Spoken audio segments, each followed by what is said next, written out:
Salam alaikum. Nous avions terminé la dernière fois en parlant d'espoir. J'ose espérer que vous êtes restés accrochés à cette idée. Tant qu'il y a de la vie, il y a d'espoir, comme on dit. Mais au-delà de ça, souvenez-vous.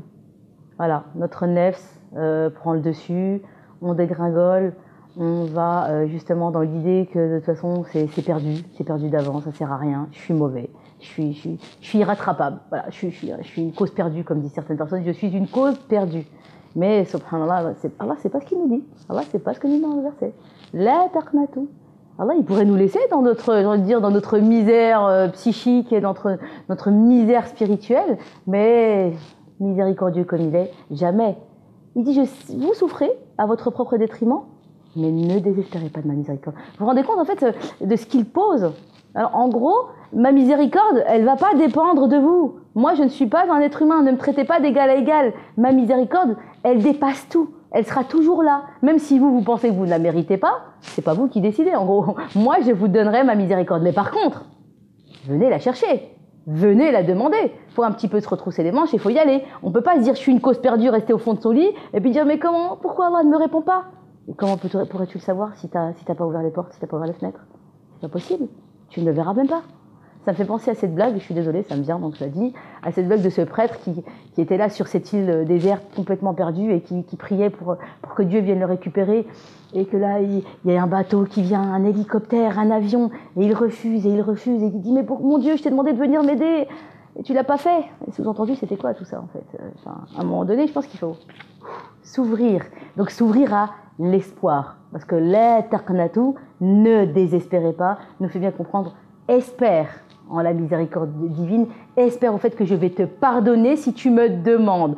Je vais y arriver, invoque-moi, je t'exaucerai. Donc, à propos d'espoir, je voudrais vous dire quelque chose d'important. Alors, il y a un monsieur que j'aime beaucoup qui s'appelle Viktor Frankl. Viktor Frankl est un grand ethnologue, anthropologue et psychiatre qui a été le pionnier de ce qu'on appelle la logothérapie. La logothérapie, c'est quoi? C'est le fait de donner du sens à sa vie. Il dit ah bon, ça aussi, ça porte un nom, ce truc-là.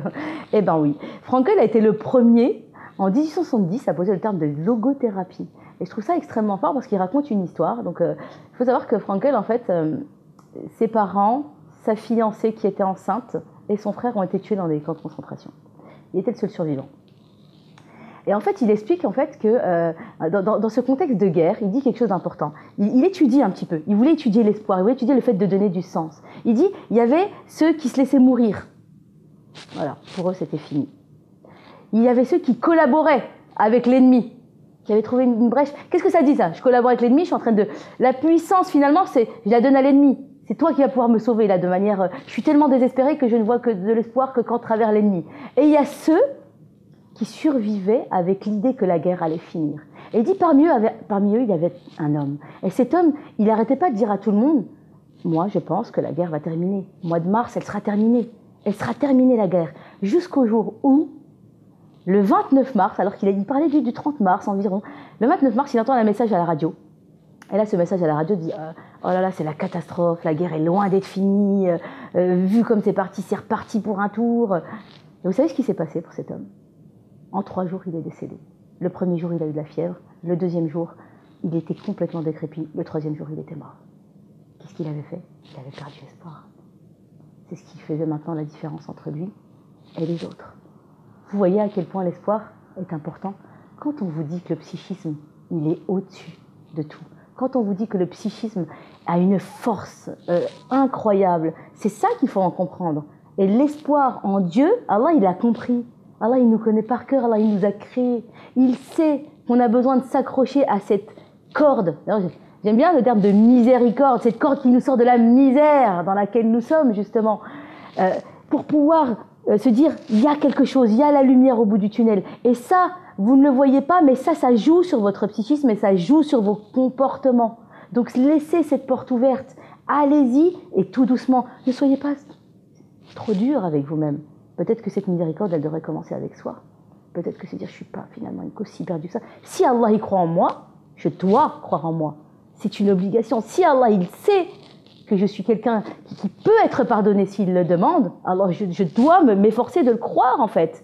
Parce que justement, c'est là que se situe une nuance de taille que j'ai envie d'intégrer ici aujourd'hui, c'est la nuance entre l'optimisme et l'espoir. L'optimisme, c'est moi, c'est mes actions, c'est je le peux, je le crois, je le voudrais et je le mets en place. Mais l'espoir, c'est lui, c'est la certitude, il n'y a pas de doute possible. Invoquez-moi, je vous exaucerai. Il n'y a pas de peut-être ou il n'y a pas de ceci, cela. Venez à moi, je viendrai vers vous. Demandez-moi pardon, je vous pardonnerai. Certitude. C'est ça la certitude, c'est de pouvoir s'appuyer dessus pour construire nous et déconstruire plutôt nos doutes. Qu'Allah nous y accompagne. À très bientôt.